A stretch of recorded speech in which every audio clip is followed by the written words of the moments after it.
Ok, bueno, bienvenidas y bienvenidos a esta clase número 4 del curso de análisis y diseño de experimentos industriales, este primer semestre de 2021, donde estábamos un poquitín atrasados respecto a la planificación, estábamos recordando y, bueno, revisando ciertos conceptos que nos van a llevar a la definición de probabilidad. Y entonces nos habíamos quedado un poco más adelante de esta PPT, que por si quieren verla en el listado de PPTs que están en el aula, esta es la número 3 todavía, pero vamos a hacer aquí un flash respecto a esta, un flash forward. Ya, y esta imagen que está acá creo que representa un poco lo que quiero que les quede, ¿ya? Y es el hecho de que, ¿por qué estamos trabajando y por qué definimos el concepto de población y muestra? ¿Hacia dónde vamos, ya? Entonces, básicamente, la definición de estos conceptos no son porque sí, por supuesto que no, sobre todo en un curso aplicado de estadística a ingeniería de procesos. Las cosas no son porque sí, sino que todo tiene su porqué, su leitmotiv. Y en particular este tiene que ver con lo siguiente, ¿ya?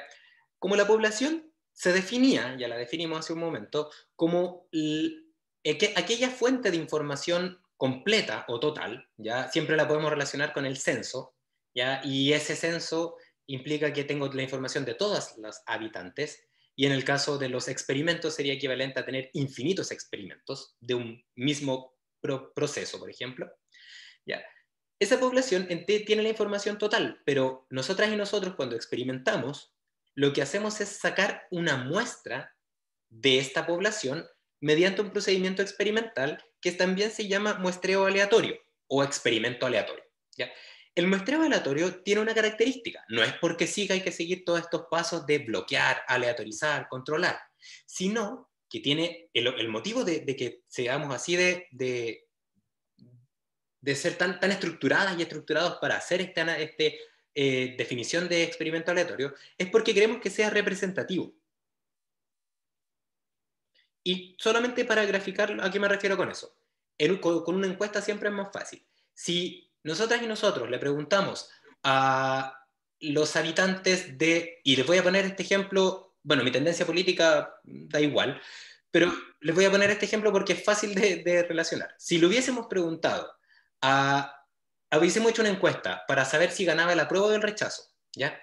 Y hubiésemos hecho esa encuesta, en vez de en todo Chile, ¿ya? De norte a sur, lo hubiésemos hecho solamente en Vitacura, en Las Condes, y creo que es Providencia, creo que la otra, o la DS, no sé, por ejemplo, creo que era la DS, o Barnechea, de hecho, que es el nombre, hubiese ganado la opción rechazo, ¿no es cierto?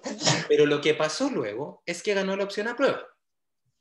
¿Por qué quiero hacer ese análisis? ¿Ya? Fundamentalmente porque ese muestreo hubiese sido mal hecho. ¿Por qué? Porque no hubiésemos considerado todas las posibles, todos los distintos factores que afectan a esa respuesta al momento de hacer este experimento. Y no hubiésemos concentrado solamente en una parte que tiene un sesgo, ¿ya? Entonces, lo que tendríamos que haber hecho, si hubiésemos querido tener información parcial, porque no le preguntamos a todo Chile, pero buena, es haberle preguntado a personas de distintas comunas, con distintos estratos sociales, con distintas realidades. ¿Y por qué eso? Porque cada una de esas variables afecta mi respuesta, ¿ya? Entonces, cuando pensamos en un experimento, queremos que sea lo mismo que si hiciéramos una encuesta, en el sentido de que me entregara información tan buena como la que obtendría si le preguntara a todo Chile. ¿Ya? Entonces, para eso tenemos que ser representativos y eso se logra bloqueando, aleatorizando y controlando, generando un procedimiento, siguiéndolo, identificando todos los pasos que hay ahí, aprendiéndoselo y evitando sesgos, que se llama. Entonces, con eso lo que obtenemos es una muestra, que son un conjunto finito de datos que tienen información parcial, pero si es que es representativa, esa información parcial se parece a la información total. Entonces, ¿cómo clasificamos la información parcial? Con estadígrafos. Esos estadígrafos son muestrales porque son calculados en una muestra. ¿Cómo queremos entonces conocer la información poblacional? También con estadígrafos, pero estadígrafos poblacionales. Lamentablemente, no podemos conocer los estadígrafos poblacionales perfectamente, porque no podemos hacer infinitos experimentos, o no podemos preguntarle a los 17, tanto millones de habitantes si va a votar apruebo o rechazo. Entonces lo que hacemos es, a partir de estos estadígrafos, muestrales, aplicar un procedimiento de inferencia para obtener los estadígrafos poblacionales. Y entonces obtener, a partir de información parcial, información total, con un cierto grado de certeza, por supuesto. ¿Ya? Entonces, ¿por qué son importantes los estadígrafos poblacionales? ¿Ya? Y ahora me voy a saltar a esta PP, que fue la que nos quedamos. Porque este es un ejemplo que tiene que ver con un experimento, ¿ya?, cuyas fuentes de variabilidad son insesgadas. O sea, vamos a asumir que la variable que estoy midiendo no es la real, no es la que yo quisiera medir, la que tiene la dependencia física exacta, sino que, como es medida, tiene fuente de variabilidad, pero esa fuente de variabilidad, esa modificación respecto al valor real o error de experimentación, es insesgado. ¿Qué quiere decir eso? Habíamos dicho, a veces estiman por arriba y a veces estiman por abajo la variable dependiente real.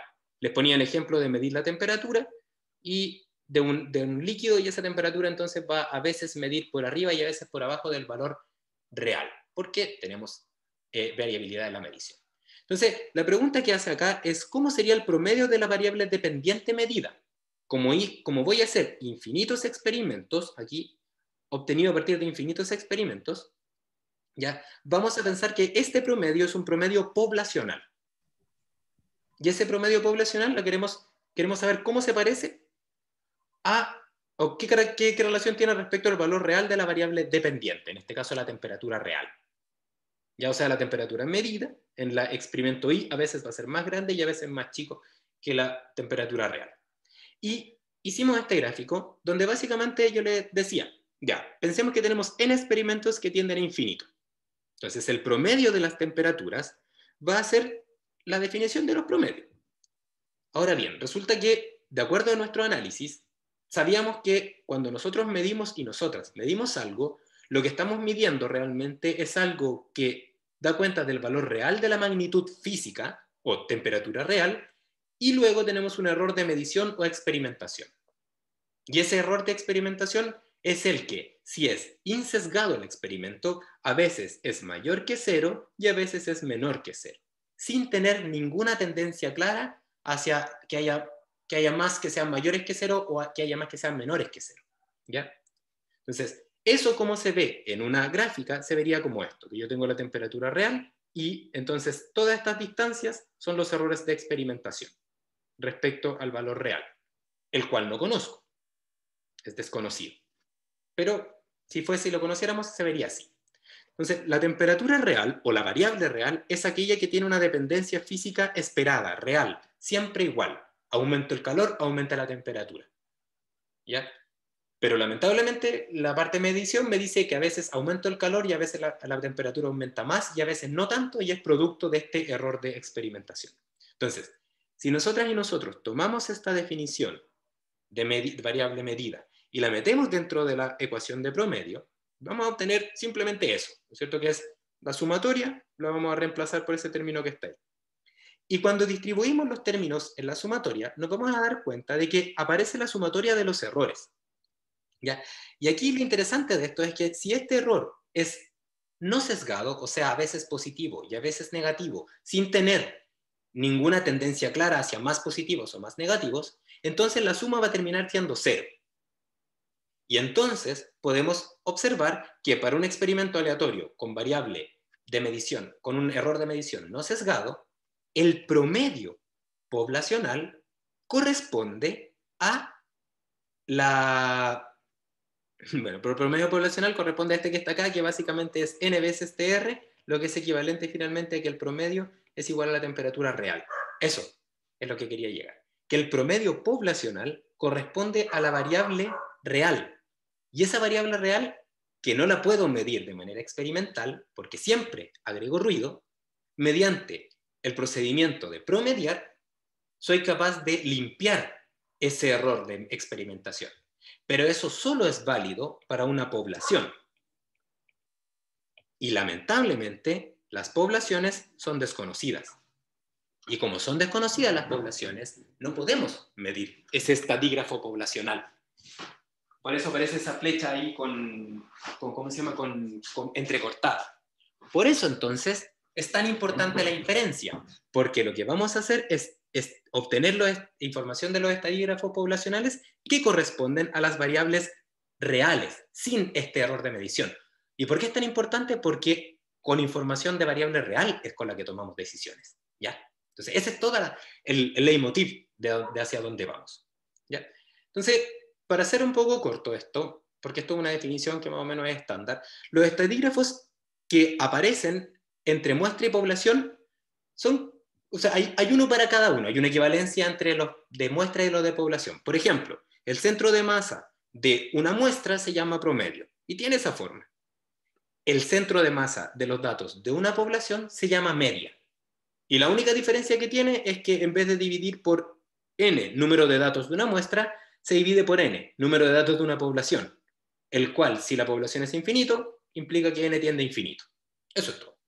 ¿Ya? Y aquí hay un n, de hecho, n mayúscula. ¿Ya? Los datos de dispersión, lo mismo. ¿Ya? La varianza y la desviación estándar tienen esta forma, y resulta que la varianza y desviación estándar poblacionales tiene la misma forma, en ambos casos es una distancia al cuadrado respecto al centro de masas, ¿ya? Pero en el caso de los datos poblacionales, los grados de libertad son todos los datos, ¿ya? Los grados de libertad para una población son todos los datos, mientras que para una muestra son n-1 datos. ¿Por qué esa diferencia? Porque el promedio muestral es un valor que depende de cada muestra. Entonces el promedio muestral, la ecuación de promedio muestral quita una dependencia, una independencia lineal, quita una independencia lineal, debido a que básicamente corresponde al centro de masa de un conjunto finito de datos. Mientras que la media poblacional es una característica de la población, existe, no es un cálculo. Si bien se puede calcular, es algo que existe, que está. Por lo tanto, no quita independencia lineal respecto a los otros datos. Por eso, entonces, para poblaciones se ocupa dividido por n, y para muestras se ocupa dividido por n-1. ¿Ya?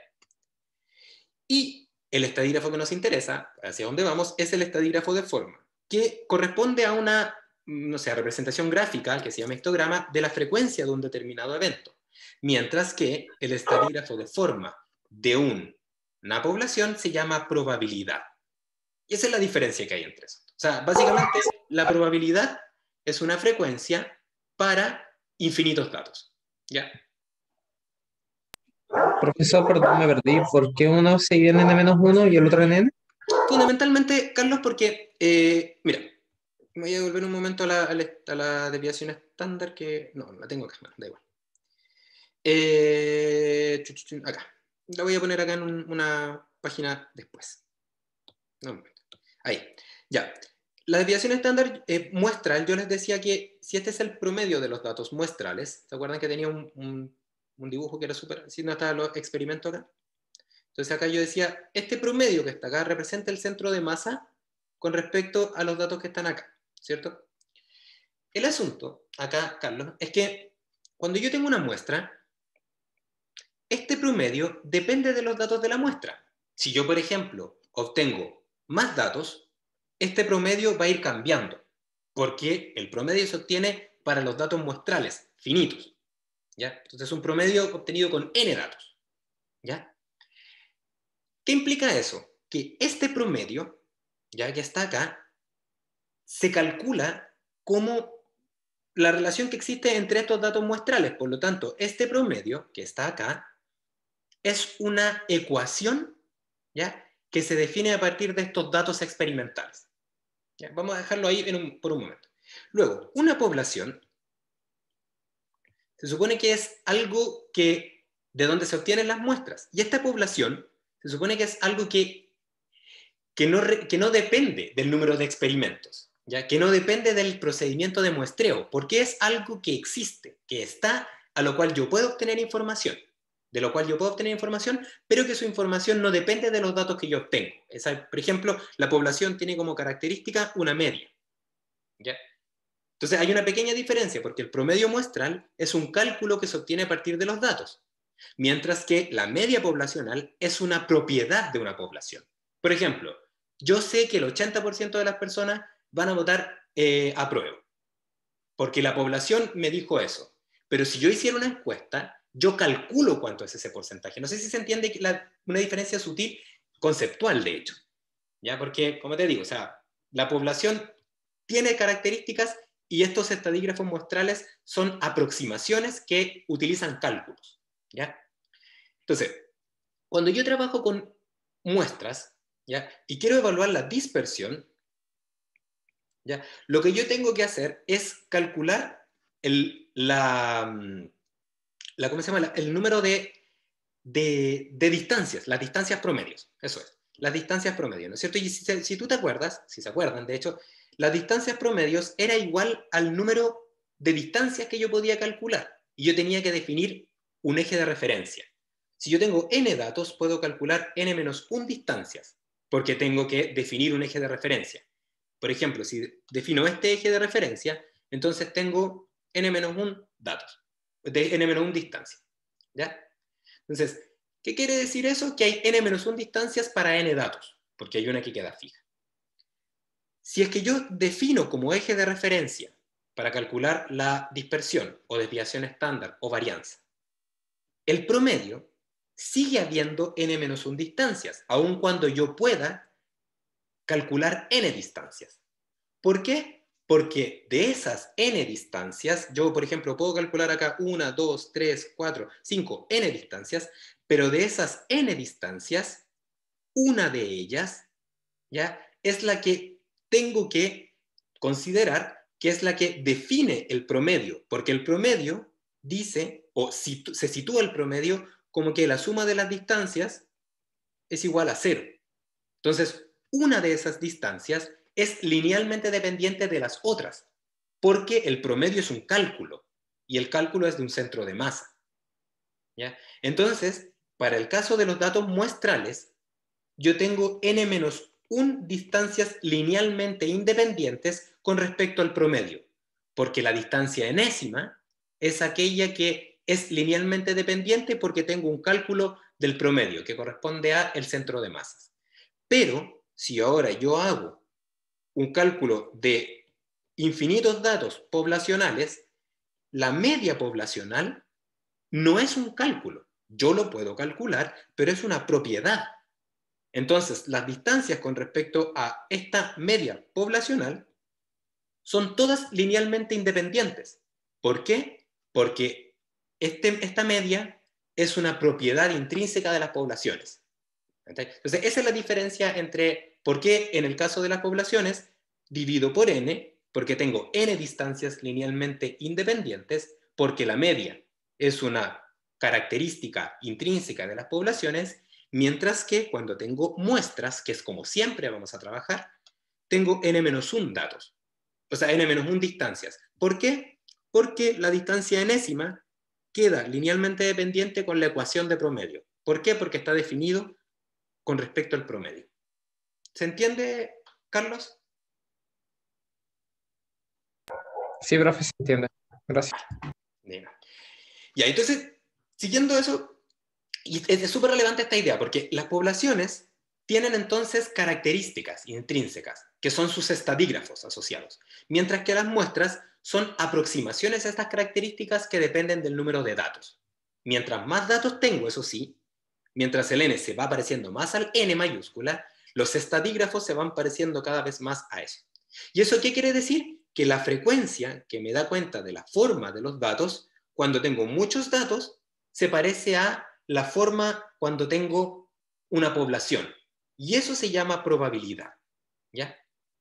Entonces, la definición de una probabilidad, que es la frecuencia en el infinito o la frecuencia para una población, dice que, primero, se relaciona igual que la frecuencia, se tiene que definir de acuerdo a un evento, a un conjunto de casos que yo quiero evaluar qué tan frecuente es que ocurra, ¿ya? Y se define como la probabilidad de un evento, se puede definir como la medida cuantitativa de la posibilidad de ocurrencia, que corresponde justamente a la frecuencia. ¿Qué tan frecuente es que ocurra algo? Pero cuando hablamos de una población.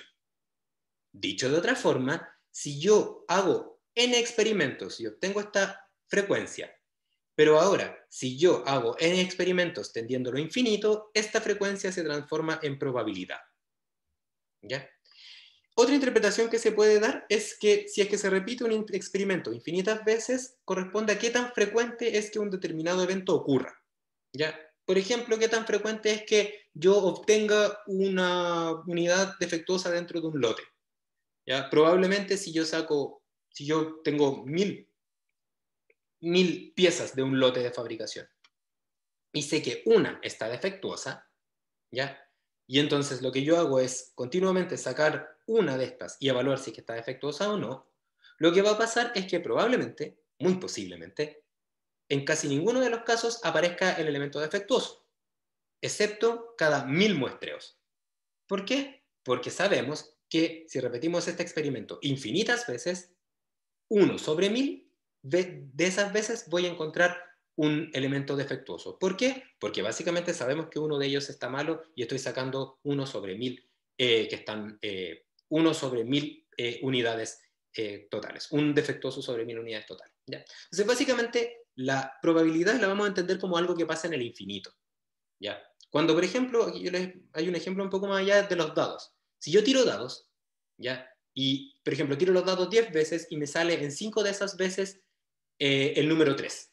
¿Eso quiere decir que la probabilidad de que aparezca la cara número 3 sea de 5/10? No, porque eso es la frecuencia.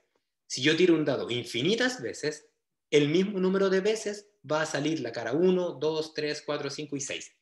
¿Ya? Y lo único que uno tiene que hacer para llegar de frecuencia a probabilidad es aumentar el número de experimentos. ¿Ya? Las características de la probabilidad son bastante sencillas. ¿Ya? Primero, es un valor positivo. ¿Ya? Se asigna un valor entre 0 y 1 o entre 0 y 100%. ¿Ya? Y tiene características que son también esperables, que si ustedes recuerdan, un espacio muestral era todas las posibles resultados de un experimento. Entonces, la probabilidad de que el resultado de un experimento caiga dentro de un espacio muestral tiene que ser 100%, porque el espacio muestral se define así. ¿Ya? Y por otro lado, si es que definimos un evento como un subconjunto de un espacio muestral, ¿ya? Entonces la probabilidad de ese evento va a ser menor o igual a 1. ¿Ya? Entonces, esas propiedades básicamente son clásicas de esta probabilidad. Yo sé que esto se ve en el colegio y aquí yo estoy haciendo un repaso de esto, que básicamente es para refrescar un poco la memoria. Entonces, si queremos, por ejemplo, calcular las probabilidades de un espacio muestral discreto como este, que tiene solamente 4 salidas, A, B, C o D, ¿ya? Entonces sabemos que la probabilidad de que nuestro experimento tenga como resultado A, B, C o D claramente va a ser 100%. Pero cada uno de estos eventos puede describirse de acuerdo a su frecuencia de aparición en el infinito o su probabilidad. Y básicamente, si cada uno de estos eventos son independientes entre ellos, o sea, no existe una intersección entre ellos, entonces la suma de estos, de la probabilidad de cada uno de los eventos, tiene que darme la probabilidad del espacio muestral. ¿Ya? Por ejemplo, acá aparece un caso muy sencillo de la probabilidad de los eventos individuales como la que aparece acá. Probabilidad de que mi salida de experimento sea A, B, C o D, 10%, 30, 50 y 10% respectivamente. ¿Ya? Entonces, si nosotras y nosotros definimos eventos como la unión de esos eventos, bueno, la probabilidad va a ser la suma de ellos. Por ejemplo, la probabilidad del evento A y B juntos va a ser 40%. De B y C y D va a ser, B, C y D va a ser 90%. Y la probabilidad del evento D va a ser un 10%. ¿Ya? Y si ustedes observan, acá aparecen otros elementos, por ejemplo, las intersecciones. La intersección de A y B, que es como una especie de teoría conjunto, esto es muy sencillo, la intersección de A y B, ¿no es cierto?, sería la probabilidad de que ocurra el evento B. ¿Ya? Esto que está acá es básicamente como operatoria básica de probabilidades, y a nosotros lo que nos interesa es como el paso que viene con respecto a la estadística, ¿ya? Por eso este curso no se llama probabilidad y estadística, se llama análisis y diseño de experimentos industriales, que es aplicación de estadística. ¿Ya? Entonces vamos a pasar esto un poco de probabilidad un poco más rápido, y vamos a definir algunas cosas que sí nos van a servir, porque la probabilidad nos va a servir para evaluar estos estadígrafos, porque es la base de la inferencia, ¿ya? Entonces, ¿a qué me refiero con esto? Si nosotras y nosotros fuéramos capaces de calcular la probabilidad de alguna forma, entonces obtendríamos información poblacional. Y existen modelos que describen probabilidades de eventos, dependiendo, por supuesto, del sistema físico. ¿Ya? Se puede calcular la probabilidad con unas herramientas, y estas herramientas que me permiten calcular la probabilidad de un evento para un sistema físico como un dado, pueden venir en forma de ecuación, de tabla o de gráfico. Lo importante es que estas relaciones, estas fuentes de cálculo de probabilidad, lo que hacen es describir la probabilidad de un determinado evento mediante ecuaciones, tabular o gráfico. Por ejemplo, este dado que está acá, donde sin haber hecho infinitos experimentos, sabemos que si este dado no está cargado, podríamos definir que un evento ya corresponde a un subconjunto de un espacio muestral, y el espacio muestral de este cuando tiramos un dado es que salga cara 1, 2, 3, 4, 5 y 6. Cada uno de estos elementos son eventos. Y la probabilidad de que ocurra un evento, en este caso particular de los dados, es siempre la misma, un sexto. Esto es una ecuación que describe la probabilidad de un evento. Y aquí yo no tuve que hacer infinitos experimentos. ¿Por qué? Porque soy capaz de entender cómo funciona este proceso y entonces postular un modelo de probabilidad. Y esto, estimadas y estimados estudiantes, es la clave para poder inferir. Porque, dependiendo de las características de nuestro sistema, podemos postular un modelo poblacional que es el nexo que necesito para la inferencia. ¿Ya? Entonces, para este ejemplo muy sencillo de los dados, ya que tenemos, ya entendemos cómo son los espacios muestrales y hemos definido un evento, podemos calcular entonces su probabilidad del evento sin hacer infinitos experimentos porque definimos y comprendemos cómo funciona este proceso. ¿No es cierto? Que es un dado no sesgado, probabilidad uniforme que se llama. ¿Ya? Entonces, a esta ecuación o a esta tabla, ya si en vez de verlo en tabla, ecuación, y en tabla, probabilidad de un evento, así sería en ecuación, en tabla sería evento 1, 2, 3 hasta 6, y sería un sexto, y gráfico, podríamos hacerlo así, evento y la probabilidad del evento, un sexto, y aquí tendríamos un sexto, para los 6 posibles eventos. Estas tres formas de describir la probabilidad, que es una propiedad poblacional, se denomina distribución de probabilidad. ¿Ya? Y básicamente lo que dice es que si yo reemplazo el evento en la ecuación, obtengo la probabilidad de que ocurra ese evento. Generalmente las ecuaciones tienen parámetros, ¿ya? Entonces la distribución de probabilidad también es una ecuación y por lo tanto también tiene parámetros, ¿ya? ¿Qué característica tiene la ecuación de distribución de probabilidad? Que su resultado es positivo, porque entrega la probabilidad, que su resultado está entre 0 y 1, y que su resultado, cuando yo evalúo la probabilidad de cada uno de los eventos, por lo tanto definiendo la probabilidad del espacio muestral, y lo sumo, me tiene que dar 1.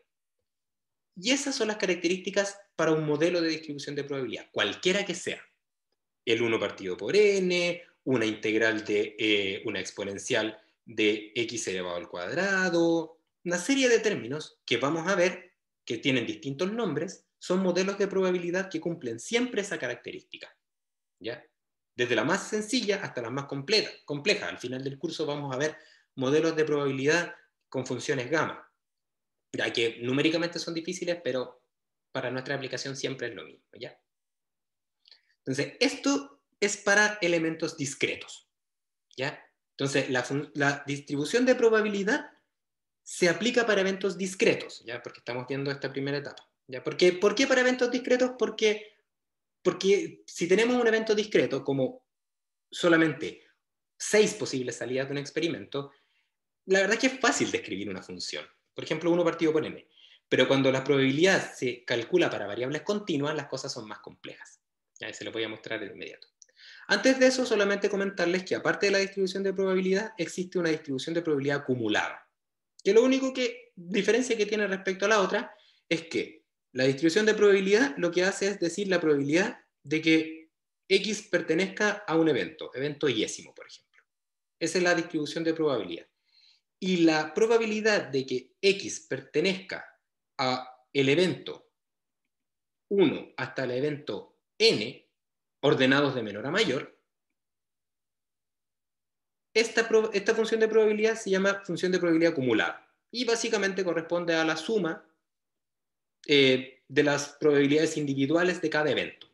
¿Ya? O sea, básicamente es una especie de integración de la probabilidad, de la función de probabilidad. ¿Ya? Entonces así se vería, por ejemplo, la función de probabilidad, ¿ya? Para el evento 1, 2, 3, 4, 5 y 6, que sería el dado, y la acumulada sería la del 1, sería un sexto, la del 2 sería la del 1 más la del 2, o sea, 2 sextos, un medio, que sería la del 3, y así sucesivamente. Y esto lo que nos está diciendo es la probabilidad de que el dado sea, por ejemplo, menor o igual a, por ejemplo, 6. Y eso sabemos que lo mido acá y yo sé que es 1, ¿no es cierto? A eso se refiere entonces la función de probabilidad discreta acumulada. ¿Ya? Entonces, ¿hacia dónde vamos? Hacia lo que pasa con las variables continuas. ¿Qué pasa con ellas? ¿Por qué son tan importantes las variables continuas y por qué se ven de manera distinta? ¿Y por qué para nosotras y nosotros es tan relevante? Primero, porque para las variables continuas necesitamos tener algún tipo de herramienta que nos permita describir su probabilidad. ¿Por qué? Porque la mayoría de las salidas de nuestros experimentos son continuos. Temperatura, presión, composiciones, son continuas. ¿Ya? Entonces, necesitamos ver cómo esta idea del dado se puede replicar para variables continuas. ¿Ya? Entonces, para eso, notemos primero que, bueno, como la probabilidad es un equivalente a frecuencia relativa en Profe, poblaciones, dígame, Ignacio. ¿a qué se refería con continuas? Continuo me refiero, Ignacio, gracias por tu pregunta, me refiero a lo siguiente. Me voy a devolver a este dado. El espacio muestral de este experimento, que consiste en tirar dados, es un espacio muestral discreto, porque tiene un número finito de posibles salidas de un experimento. ¿Ya? Por ejemplo, en el caso del dado tengo 1, 2, 3, 4, 5 y 6, ¿no es cierto? Pero si en vez de estar tirando un dado, nuestro experimento consiste en el ejemplo que les doy de medir la temperatura del agua de la llave. Consiste en medir la temperatura con un termómetro. Voy a poner acá un indicador de temperatura. La temperatura no va a ser un valor discreto. Probablemente la temperatura sea descrita, el resultado de este experimento, sea descrito más bien como un intervalo.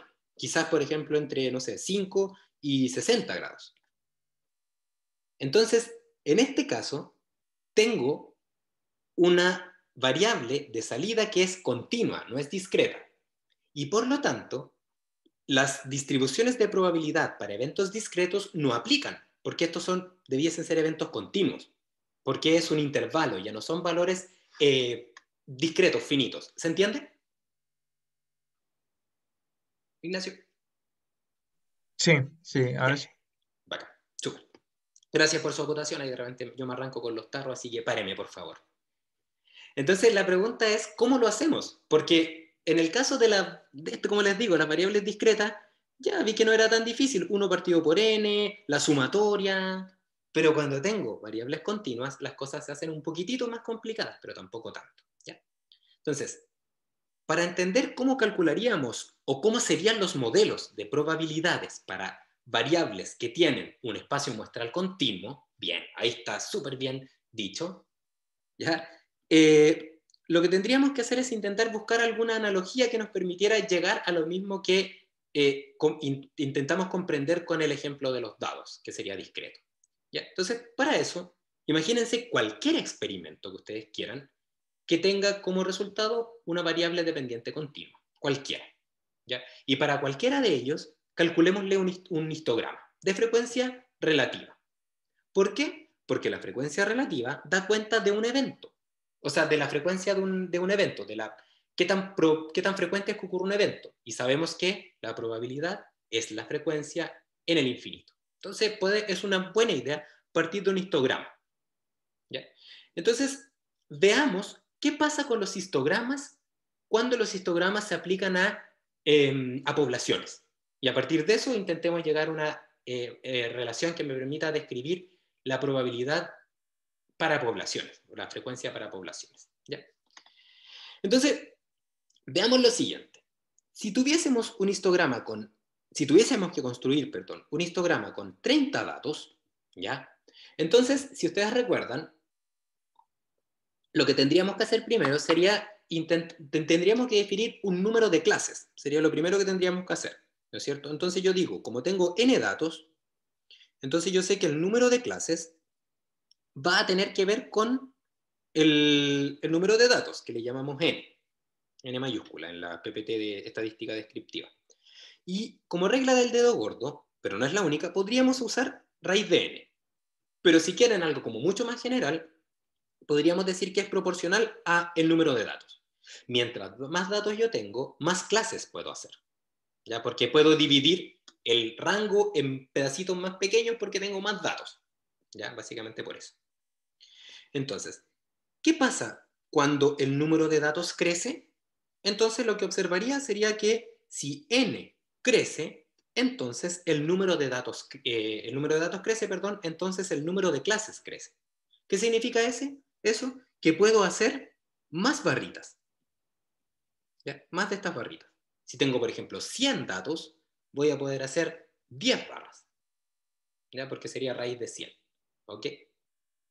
Eso es por un lado. Pero resulta que, imagínense que cuando yo obtengo más datos, el rango que se mantiene, que básicamente corresponde al valor máximo menos el valor mínimo, lo vamos a mantener constante. Asumamos que mientras más datos yo tengo, esos datos no alteran los datos extremos, sino que simplemente aparecen más datos entre medio de los datos extremos, ¿ya?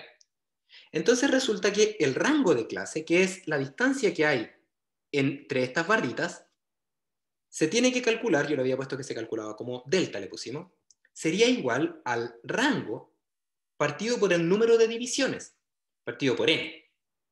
Entonces resulta que mientras el n crece, el n mayúscula también crece, pero resulta que el rango de las clases va disminuyendo, o sea, se hacen cada vez más chiquititas.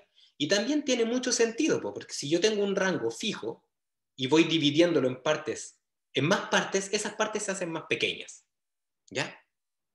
Y de hecho, si ustedes observan, para este mismo rango, si yo, por ejemplo, voy obteniendo cada vez más datos, lo que va a pasar es que con 100 datos voy a poder obtener 1, 2, 3, 4, 5, 6, 7, 8, 9 y 10, creo que ahí me faltó 11, le puse ahí, 5, 6, 7, ahí. Y 11, de hecho. Me doy cuenta de que si tengo más datos puedo generar entonces más clases, y esas clases ahora van a ser más angostas. Y si de hecho tengo 1000 datos, tengo 30 y tantos clases, y entonces lo que puedo hacer es ir entonces generando cada vez más divisiones. Pero, aparte, fíjense lo que pasa, que si observo los histogramas, y me voy a devolver ahora un momentín, hasta acá, fíjense que cuando tenía 30 datos, las alturas de los eventos, en este caso la altura era 36%, 30%, acá bien 10%, etc. Pero cuando tengo 100 datos, como tengo más divisiones, entonces resulta que las alturas se hacen más chicas. Y si se fijan, de hecho ahora, para 1000 datos, estas alturas se hacen cada vez más pequeñas. ¿Por qué es eso? Porque igual la suma de todas las alturas, la suma de las frecuencias relativas, tiene que ser siempre 1 o 100%. Por lo tanto, si tengo más frecuencias relativas, cada una de ellas va a ser más chica con respecto a tener menos frecuencias relativas. Entonces, ¿qué pasa con todo esto que les estoy contando? Si yo pudiese hacer un análisis, yo digo, si n aumenta, ¿por qué estoy pensando que n aumenta? Porque estoy pensando en poblaciones, estoy pensando en el infinito. Entonces, si n aumenta, los histogramas les pasan los siguientes cambios.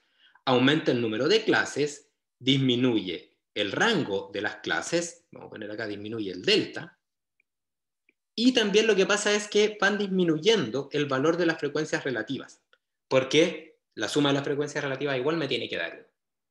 ¿Ya? Y de hecho, si es que ahora, ¿ya? ¿Y por qué es esto básicamente? Aquí también podemos ver lo que las frecuencias relativas se calculan como la frecuencia absoluta de i partido por el número de datos. Entonces, claramente, si aumenta n, lo que va a pasar es que va a disminuir la frecuencia relativa. Entonces, ¿qué pasa ahora si es que n lo hago tender a infinito? Entonces tengo infinitas clases, ¿ya? Y entonces en vez de tener así algo discreto, voy a tener algo continuo, como esto que ustedes están viendo ahí. ¿Ya? ¿Por qué? Porque cada una de estos pasan a ser líneas, ¿ya? Cada una de esas líneas que tiene esa forma, pero resulta, y esto entonces implica que el delta se hace a cero, se va a cero, el rango entre cada una de ellas, porque tenemos líneas, ya no barras, pero resulta que todo esto, las frecuencias relativas tienden a cero. Entonces, un histograma con infinitos datos, un histograma de frecuencia relativa con infinitos datos, no nos sirve, porque daría que la frecuencia relativa de cada uno de los infinitos eventos que son equivalentes a estas barras sería cero. Entonces, si bien la probabilidad se puede relacionar con la frecuencia relativa, partir de un histograma para intentar obtener un modelo de probabilidad cuando tenemos una población no parece ser una buena idea. ¿Ya? ¿Por qué? Porque básicamente llegaríamos a que esto es una cosa chata. ¿Ya? ¿Por qué? Porque la frecuencia relativa es cero. ¿Ok? Entonces, en resumen, llegamos a Profe, esto que está acá. Dígame, Ignacio. que en el rango de clase de intervalos continuos, el R, ¿qué significaba? Rango. El rango, el máximo menos el mínimo. Ah, ya, ya. Porque solamente como para completar la pregunta con usar los elementos de frecuencia de estadística descriptiva, solamente recuerda, Ignacio, de que tenemos que definir la clase y también tenemos que definir los límites de las clases, ¿no es cierto? Y los límites de las clases básicamente son pequeños rangos chiquititos que básicamente nos permiten contar dónde están para poder hacer la frecuencia, ¿ya? Y entonces estos pequeños rangos tienen que calcularse a partir de la distancia total de todos los datos dividido por el número de divisiones. Entonces la distancia total de todos los datos es el rango, porque es el x máximo menos el x mínimo. Y a eso se le llama rango. Ya por eso aparece el R. ¿Ya? Entonces fíjense, de hecho, con 30 datos, manteniendo ahora la escala, así se ve el histograma. Y ahora si es que yo hago una división, pero esa división la hago con 30 clases, porque tengo más datos, voy a obtener algo que es mucho más pequeño. Como les decía, es de esperar porque la sumatoria de las frecuencias relativas tiene que dar 1. Entonces, si ahora i de 1 hasta n es más grande, implica que cada una de esas alturas es más pequeñita. ¿Ya? Y que si nos vamos al extremo, ¿ya? Y ahora pensamos que n tiende a infinito, entonces pasa algo. Y fíjense lo que pasa. Si la frecuencia relativa de, por ejemplo, estos son los eventos, si la frecuencia relativa la relaciono con la probabilidad, cuando n tiende a infinito, entonces estos eventos finalmente son líneas, no son intervalos. Entonces pasan a ser valores. X, en vez de pertenecer a un intervalo, ese intervalo, como cada vez es más pequeñito, cada vez se van uniendo estos dos límites, inferior y superior. Finalmente, cuando n tiende a infinito, llegamos a que x tiene un valor, porque el intervalo se hace cada vez más chiquitito. Entonces, la frecuencia relativa de que x pertenezca a un intervalo infinitesimal, o lo que es lo mismo, la frecuencia relativa de que x sea igual a un solo valor, va a ser 0. Lo que es equivalente, si ahora como estamos trabajando con poblaciones, o sea, cuando el n tiende a infinito, la probabilidad de que x sea igual a un solo valor es 0. ¿Ya? Y eso es algo que de repente puede chocar, ¿ya? Y tiene una explicación física, ¿ya? Y es porque cuando nosotros decimos, ¿cuál es la probabilidad de que la temperatura sea 100, o sea, no sé, 30,1 grados? Ese 30,1 realmente es un 30,100000000, es un 30,1000001 o 30, o 29,99999. Entonces, básicamente uno nunca puede estar seguro de un solo valor. Existe un rango en el cual uno debiese calcular la probabilidad asociado probablemente ese rango a la precisión de mi instrumento. ¿ya?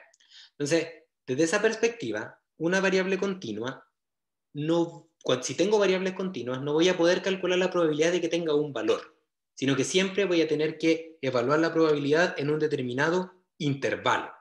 ¿Por qué no puedo obtenerla con su valor? Porque básicamente, a partir de todo este análisis, ¿ya? Que por supuesto hay todo también puede ser un desarrollo súper teórico, pero es mucho, creo, mucho mejor partir de algo tan sencillo como un histograma para comprender esto. Tenemos que llegar a la conclusión de que solamente se pueden obtener probabilidades sobre intervalos para variables continuas. ¿Y eso es algo terrible? No, para nada. De hecho es algo bueno, porque después vamos a ver que igual se puede aplicar, igual se puede inferir. ¿Ya? Entonces, como tenemos que calcular probabilidades sobre intervalos, nuevamente podríamos partir desde un histograma para ver cómo podemos llegar a calcular probabilidades para los intervalos calculando frecuencias para intervalos. Por ejemplo, podríamos calcular la frecuencia relativa para este histograma con 30 datos de que nuestra variable x caiga en el intervalo entre menos 12,12 y menos 1,13. O sea, esta frecuencia relativa más esa otra frecuencia relativa. ¿No es cierto? Y ahí uno podría leer, acá es como 4%, por ejemplo, sería igual a 4% más esta que está acá, que sería 30%, igual 34% APP. ¿No es cierto? Y si es que sigo, y ahora digo entre el 2,12 y el 2,14, o sea, el 0,14, perdón, entonces sería 4 más 30 más 10, o sea, sería 4 más 30 más 10 igual a 44%. ¿Ya? Y lo mismo para el otro lado, 0,84 a 2,82 sería la sumatoria de esa altura, esa y esa que está ahí. ¿Ya? Sería 35 más 15, que sería así, 50 y 55 aproximadamente. ¿Ya?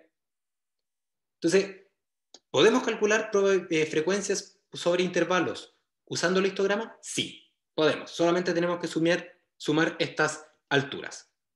Ok, entonces, si se puede, entonces ahora intentemos hacer un cambio de coordenadas que nos va a ayudar. ¿Ya? Y en vez de obtener un histograma como este, obtengamos el mismo histograma, la misma forma, pero ahora, Ignacio, usando el delta en el eje Y. O sea, tomando estas frecuencias y definiendo un nuevo eje que va a ser frecuencia relativa, vamos a poner acá frecuencia relativa, dividido por delta, nada más. Entonces, si yo hago eso, entonces aquí voy a tener la misma forma, con la única diferencia de que ahora en vez de leer acá frecuencia relativa, voy a leer frecuencia relativa partido por delta. Y eso no va a implicar ninguna diferencia más que, por ejemplo, calcular acá, que sería entonces frecuencia relativa. Por ejemplo, lo mismo, calcular la probabilidad de que X caiga en estos dos eventos, sería entonces el eje Y, vamos a poner acá esta variable auxiliar que le llama F, sería F1, o sea, esta lectura, F1 por delta más F2 por delta, o sea, F1 más F2 por delta. Y eso me va a dar igual el 34%. La única diferencia es que tengo que hacer un cálculo extra, eso es todo. Y lo mismo voy a obtener acá. Voy a hacer una sumatoria de frecuencias multiplicado por ese delta. ¿Ya? Entonces, ¿por qué eso es relevante? ¿Y por qué quiero llegar hacia allá? Porque resulta que cuando el n tiende a infinito, aplica también esta misma idea. ¿Ya? Yo podría entonces calcular las probabilidades de que, perdón, la frecuencia, primero, de que X pertenezca a un conjunto de eventos que se pueden describir con intervalos, simplemente sumando estas alturas multiplicándolo por el delta. ¿Ya? Y aquí resulta que cuando ahora n tiende a infinito, pasa que ese delta se transforma en algo muy chiquitito, como un d, como una diferencial. ¿Y diferencial en qué? En el eje x. Esto es un delta x finalmente, así que tengo un dx. Y esta sumatoria, cuando n tiende a infinito, pasa a ser una integral. Y entonces, lo que yo tengo acá es una función que se expresa como algo así, como una frecuencia relativa partido por el delta, cuando el n tiende a infinito. O lo que es lo mismo, una probabilidad dividido por el d. Eso es el de x, y eso es la función f, ¿ya? Un d probabilidad a de x. Que si yo quiero ahora obtener la probabilidad, lo que tengo que hacer es integrar. Y entonces aparece que la probabilidad de que x pertenezca a un intervalo se puede obtener como la integral de esta función de x, es una función de x, voy a poner acá, f de x, x dentro del intervalo. Y entonces, para variables continuas, en vez de usar una distribución de probabilidad para calcular la probabilidad directamente, tenemos que integrar en un intervalo. Y la función que integramos, que es frecuencia relativa partido por el delta cuando n tiende a infinito, se llama función de densidad de probabilidad, o también conocido por su acrónimo PDF, que es como el mismo del formato de este archivo de texto. ¿Ya? Entonces, para variables continuas podemos usar modelos, pero los modelos no nos van a entregar la probabilidad, nos van a entregar la densidad de probabilidad. Y para obtener la probabilidad vamos a tener que integrar, ¿ya? Con respecto sobre un determinado intervalo, ¿ya? Entonces, la función de densidad de probabilidad por sí misma, este modelo que está acá, no nos va a entregar la probabilidad, sino que nos va a permitir calcular la probabilidad integrando, ¿ya? Y su explicación viene, o su derivación, viene de hacer este procedimiento de calcular la frecuencia relativa para cada evento, dividiéndola por el tamaño del evento y luego haciendo que n tiende a infinito. Y aparece entonces este método para calcular probabilidades. Entonces, ¿cuál es la gracia de esto? Que nuevamente, si hacemos ciertos supuestos, el modelo de densidad de probabilidad es conocido. Al igual que, por ejemplo, en el caso de los dados, donde yo tengo un modelo de distribución de probabilidad conocido, uno partido por el número de dados, del número de caras, ¿ya? Que tiene entonces un parámetro, que es n, que es el número de caras del dado. Si ustedes si les gusta jugar estos juegos de rol, probablemente sepan que tienen dados de 30 caras o más. Básicamente, esa distribución de probabilidad para un dado está parametrizada por el número de caras.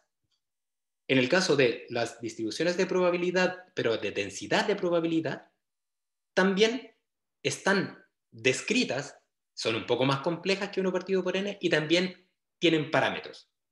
Por ejemplo, parámetros relacionados con valores. Generalmente esos parámetros se relacionan con características de la población. Por ejemplo, su media y su desviación estándar poblacional. Entonces, básicamente, con esto podemos ir entendiendo que para un proceso determinado, según sus características, vamos a poder sugerir un modelo de probability density function, o sea, una función de densidad de probabilidad, el cual tiene asociados parámetros que la describe, porque las funciones se describen con parámetros, y estos parámetros van a tener directa relación con las características poblacionales. Entonces, por ahí vamos entonces intentando vislumbrar, visualizar dónde aparece la inferencia. La probabilidad y los modelos de probabilidades son herramientas que nos permiten describir la probabilidad sin haber hecho infinitos experimentos, solamente conociendo las características de los experimentos o de los procesos que queremos modelar. Estos modelos entonces tienen parámetros y esos parámetros los podemos relacionar con características poblacionales. Entonces, los modelos de probabilidad son claves para la inferencia, ¿ya? Entonces, ¿qué características tienen estas funciones de densidad de probabilidad? Las mismas que antes, para las variables discretas. Primero, son positivas, porque claro, vienen de la base de la frecuencia relativa partido por delta.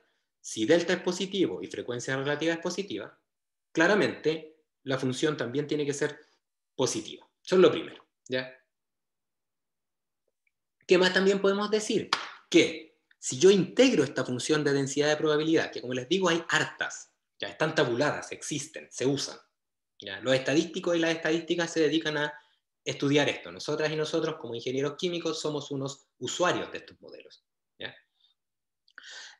Aparte que, si es que quiero, ¿qué otra característica tiene? Que si es que, en este caso hay un pequeñito error, que si es que integramos esta función de densidad de probabilidad sobre el dominio del espacio muestral, la integral me tiene que dar 1, ¿ya? Porque claramente la integral corresponde a la probabilidad, entonces aquí estamos diciendo la probabilidad de que X pertenezca a su espacio muestral, y eso tiene que ser 1. Y la tercera es que el cálculo de una probabilidad en un intervalo se obtiene integrando sobre ese intervalo. Eso es todo. Entonces, si es que conocemos un modelo, conocemos sus parámetros, entonces podemos obtener estadígrafos de forma poblacionales. Y eso es súper relevante, ¿ya? Y como vamos a ver a continuación, tiene mucha relevancia porque hay una distribución, en particular un modelo de distribución, que es súper importante para la experimentación. Y se llama esta distribución normal, ¿ya? ¿Y por qué se llama normal? Porque modela un comportamiento o un histograma o una forma de cómo aparecen los datos que se denomina normal, ¿ya? ¿Qué característica tiene esta distribución normal o cuándo se aplica? Cuando nuestro histograma, describe experimentos aleatorios que no tienen sesgo. Si recuerdan, no tener sesgo implica que los datos medidos se parecen a los reales, pero a veces los datos reales están, el valor real está sobreestimado o a veces está subestimado sin tener una tendencia clara.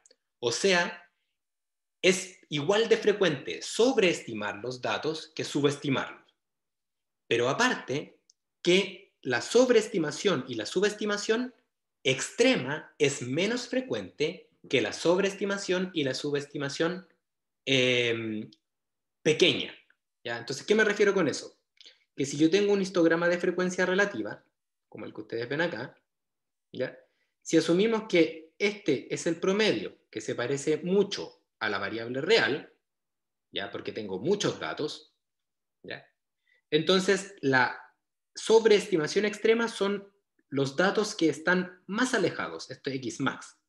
Entonces, hay pocos datos que están hacia allá, hay más datos que están más cerca del promedio y hay una cantidad similar, no tiene por qué ser igual porque esto es una muestra, de datos subestimando la variable real y hay muchos menos datos que son subestimando extremadamente la variable real. Entonces, el comportamiento normal tiene una característica que es esa, que es simétrica porque no existe sesgo, los mismos que sobreestiman, subestiman. Tiene un comportamiento de campana, ya que quiere decir que es más frecuente encontrar datos cercanos al promedio, o lo mismo a la variable real, porque es menos frecuente encontrar datos extremos que sobreestiman de manera extrema los datos. Y eso es lo que yo debiese esperar en un experimento aleatorio, sin sesgo.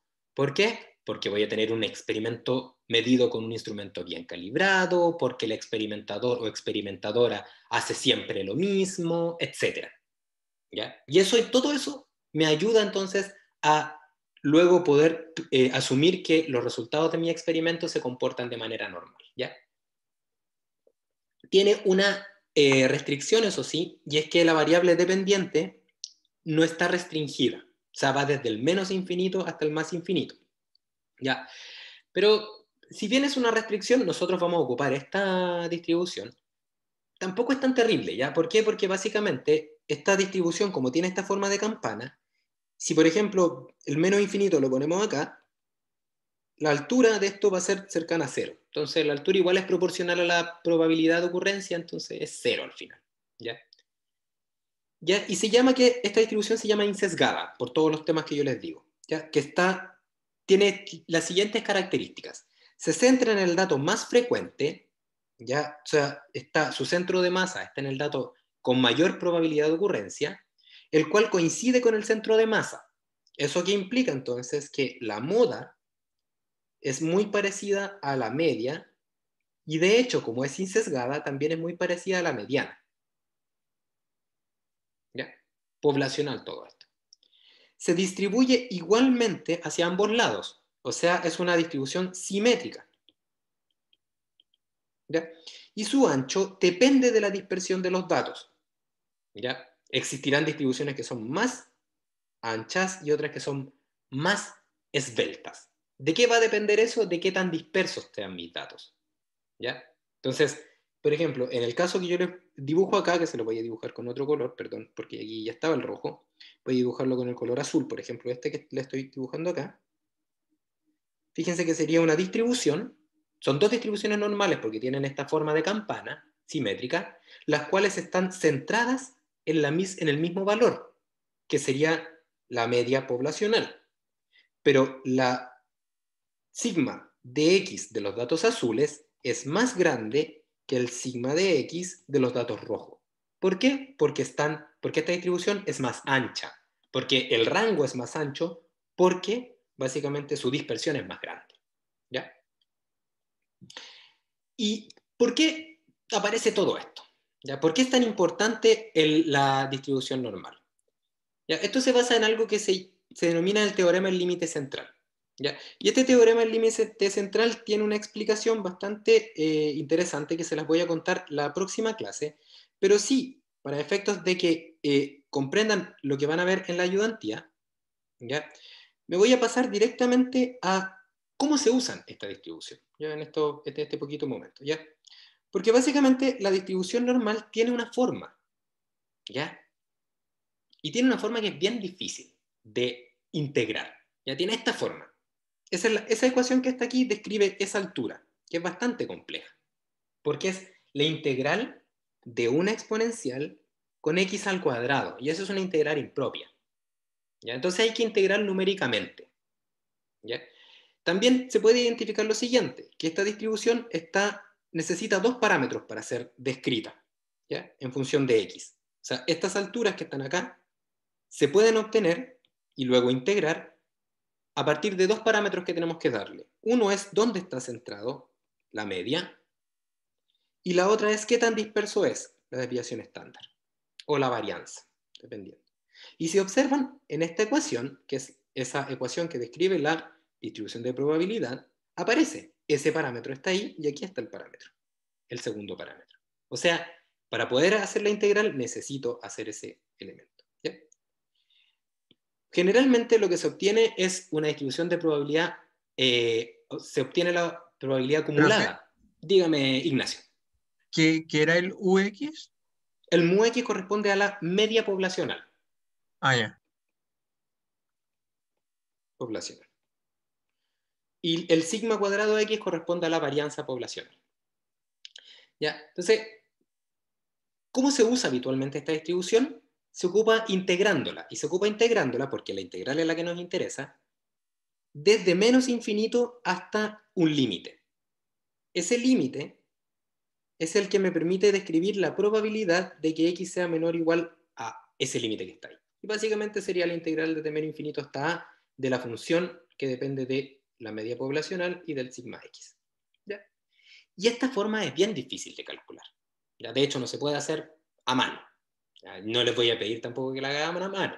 Y de hecho, lo bueno es que tampoco les voy a pedir que lo hagan con una tabla, porque antes se hacía, ocupaba tablas. ¿Ya? Entonces, ¿por qué vamos a ver esto de la variable integral? Porque la verdad es que se usa. Es porque, me voy a adelantar un poco acá, porque antes no había mucho acceso a computadores. Pues entonces, calcular una probabilidad a partir de una función que depende de x, de mu x y de sigma x, implicaba que o lo hacía a mano, me demoraba mucho, o usaba una tabla. ¿Ya? El problema es que si usaba una tabla, la tabla dependía de la media y dependía del sigma, porque esta función depende de la media y del sigma, ¿ya? Porque esa función depende de la media y del sigma. Entonces, si quiero ocupar una tabla, necesitaría tener una tabla para cada media y para cada sigma, lo cual es imposible, porque tendría que tener infinitas tablas, ¿ya? Entonces, lo que se hizo en ese momento, y que si bien ahora no lo usamos nosotros y nosotras en este curso, mantenemos algo de eso, es usar una sola tabla, la cual se construye para una variable que se distribuye de manera normal, con una media igual a 0 y una desviación estándar o varianza, en este caso es lo mismo, igual a 1. ¿Ya? Y esa variable se llama variable z, que es una variable z que se distribuye de manera normal, así se escribe, se distribuye de manera normal con una media igual a 0 y una varianza igual a 1. Entonces, todos los cálculos de esta tabla están hechas para esta variable z.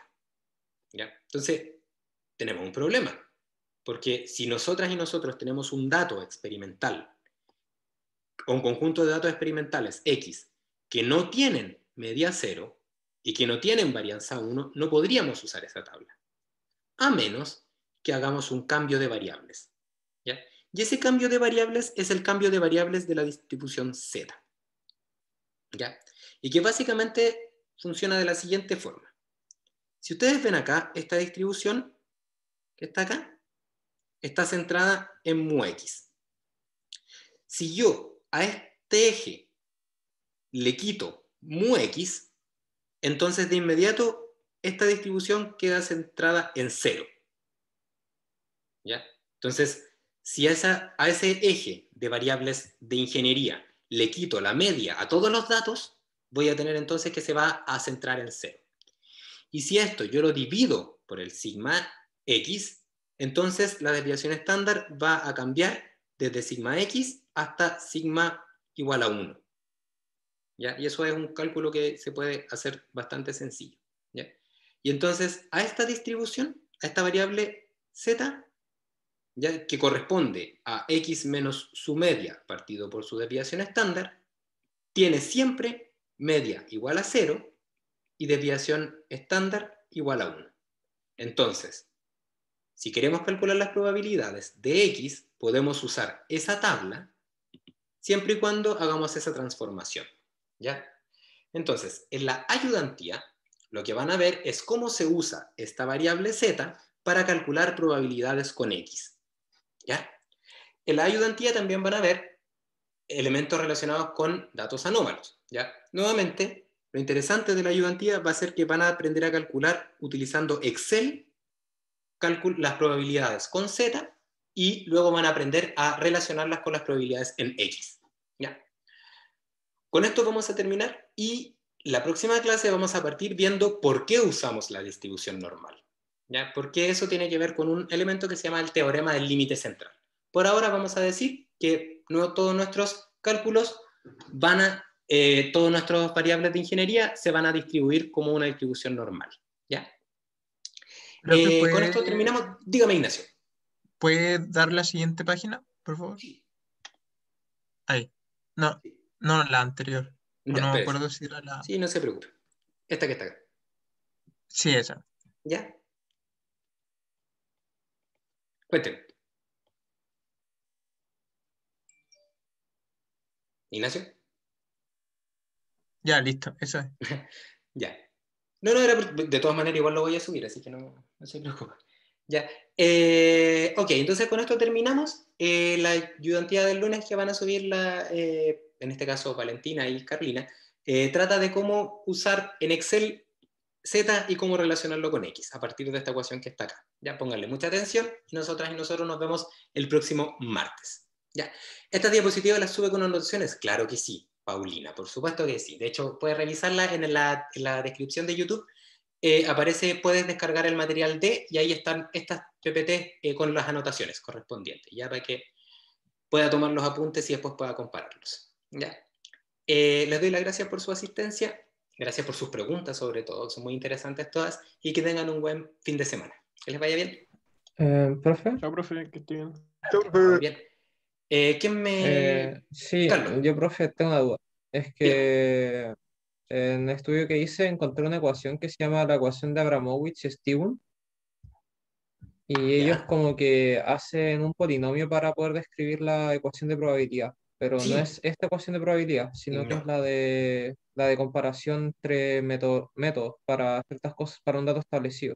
Por Ya. ejemplo, que una ecuación me Ujú. dé un valor mayor que otro y está Ya. basado en residuales, que es Ya. lo que vemos más adelante. Ujú. Entonces, mi duda es, profe, ¿cómo se pueden determinar esos coeficientes? Porque yo no tengo ni idea de cómo se puede evaluar la integral gaussiana, porque como que Mm, ellos toman un dato de la integral gaussiana ujú, y dicen, ah, ya, esta probabilidad tiene que ser igual a esto, y a partir de eso se claro, determinan los coeficientes, pero no sí. sé cómo se puede hacer ese paso de... Ya, sí, es que pasa, mira, Carlos, a ver, yo creo que, mm, a ver, igual lo voy a dejar grabando esto porque después si alguien quiere verlo creo que es alguna pregunta súper interesante. Entonces, mira, te voy a mostrar a qué me refiero con esto. A ver, déjame buscar la PPT que yo quiero. Es esta, ya, mira. Entonces, aquí hay un par de cosas que hay que tener súper claro, ¿ya? Porque nosotros en este curso, que es un curso de pregrado, solamente vemos las distribuciones normales, ¿ya? Pero eso no significa que no existan otras distribuciones, otros modelos de distribución, ¿ya? Entonces, básicamente, las funciones de densidad de probabilidad son aquellas que cumplen esas características que yo les decía ahora en clase recién, ¿cachai? Que básicamente describen la probabilidad cuando se integran, ¿ya? Y que tienen parámetros asociados, ¿ya? Y eso es súper importante porque aparte de, básicamente como que no tienen, no existe como una especie de tener como muchos requerimientos para que una función pueda describir una probabilidad.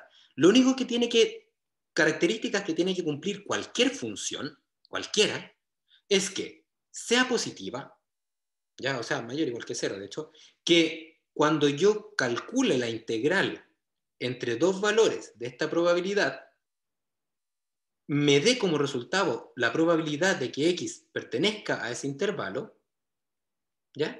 Y la tercera es que cuando yo calcule la probabilidad de que X pertenezca a su espacio muestral, eso sea equivalente a integral sobre el espacio muestral, ¿está? F de X, alfa de X, y eso sea igual a 1.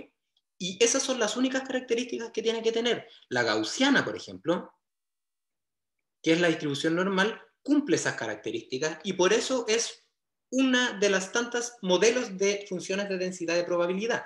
Si tú, por ejemplo, ves acá, aquí hay dos. Esta es una normal, que se llama distribución gaussiana, y esta que está acá es otra distribución. ¿Cachai? Y esta distribución se llama distribución, esta la que yo saqué, es la distribución, creo que es la exponencial, pero hay una que es como bien general, que es la distribución chi cuadrado. ¿Ya? Y esta distribución chi cuadrado, fíjate que no es igual a la distribución normal, pero también cumple con estas características que yo te digo. Es mayor que cero, o sea, siempre está por encima del cero. La integral permite calcular una probabilidad y si es que yo hiciera la integral respecto a todo el espacio muestral, eso va a dar 1. Solamente que, ¿cuál es la diferencia entre las dos? Fundamentalmente, ¿en qué procesos se aplican?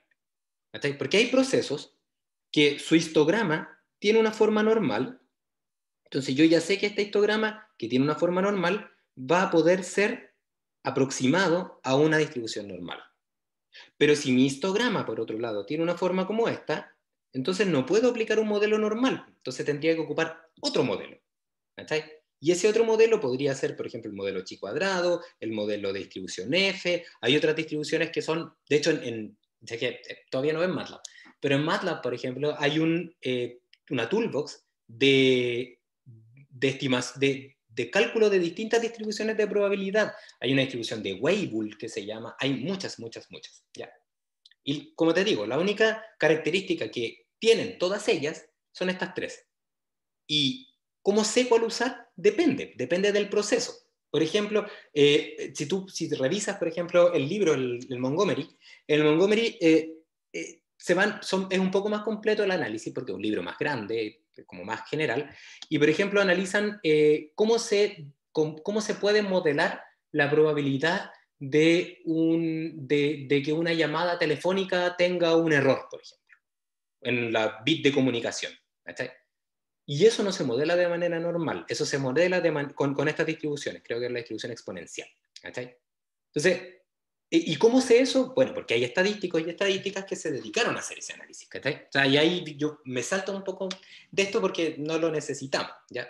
Pero resulta que como ingenieras e ingenieros, puede darse el caso de que les toque trabajar con algo que tengan que describir la probabilidad. Y de hecho, les doy el ejemplo de una compañera de ustedes que salió igual hace tiempo, y ahí la cual yo fui su supervisor en su memoria, y luego ella trabajando, resulta que ella tenía un estanque, imagínate un estanque como de estos que están acá, pero un estanque de sedimentación. Ella trabaja en minería. Entonces, uno de estos estanques de sedimentación, con estas paletas. Entonces, ella estaba en una firma de ingeniería donde estaban diseñando el estanque de sedimentación, ¿ya? Y el diseño del estanque de sedimentación se tiene que realizar a partir de el diámetro de la partícula del ingreso, ¿cachai? Del ingreso de este sedimentador. El problema era que ella no tenía idea, o sea, ella tenía datos de la distribución del diámetro de partícula, ¿cachai? Y entonces lo que ella decía era, voy a diseñar el sedimentador para la partícula más chica. ¿Por qué? Porque eso me va a permitir que ese sedimentador sedimente tanto las partículas más chicas como las más grandes. Entonces, ella, en un primer análisis, calculó un intervalo de confianza usando una distribución normal. ¿Ya? Y cuando hizo eso, resulta que el diámetro de partícula del 5% más chico le dio menos, no sé, menos 5 milímetros, lo cual era ridículo. ¿Cómo vaya a tener un diámetro de partícula negativo? ¿Y por qué era eso? Porque resulta que si yo hago un histograma de diámetro de partícula en función de su frecuencia de aparición, no tengo una distribución normal. Voy a tener probablemente algo como esto. ¿Okay? Y esta distribución es una distribución que no está centrada en el cero y que es sesgada, que está sesgada hacia la derecha. Entonces, cuando yo quiero ocupar la distribución de densidad de probabilidad para este tipo de modelos, no puedo ocupar una normal. Necesito buscar otro modelo. Y modelos, como te decía, hay muchos. Pues. Está la normal, está la exponencial, la chi cuadrado, y la de Weibull, y una serie de otros. Entonces, eso como intento, esa primera parte solamente para responder a un cuestionamiento que pueda aparecer o una duda que pueda aparecer cuando tú, por ejemplo, estás revisando tu estudio y que ocupan otro polinomio para describir probabilidades. Porque se puede. Lo único que tiene que cumplir el polinomio es que calcule la probabilidad. ¿Cachai? Ahora, la siguiente pregunta es ¿cómo diablos obtengo estos parámetros? ¿Cachai? Porque básicamente entendiendo que cualquier función que cumpla ciertas características puede calcular una probabilidad, entonces, como investigador o experimentador, lo que tendría que hacer es primero ver los datos. Por ejemplo, ver el histograma. Identificar si es que el histograma tiene un comportamiento normal o tiene otro. Y a partir de eso, postular distintos modelos que describan ese histograma, que es equivalente a finalmente encontrar una distribución de probabilidad.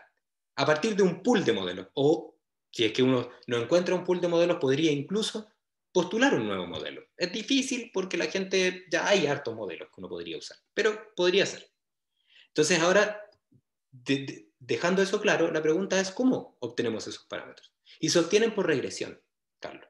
O sea, básicamente lo que yo tendría que hacer sería resolver un problema de mínimos cuadrados, que lo que hace es, para los datos experimentales, ajustar una distribución, un modelo, por ejemplo, polinomial, tal que el valor que te está prediciendo el modelo polinomial es lo más parecido posible a las frecuencias experimentales obtenidas.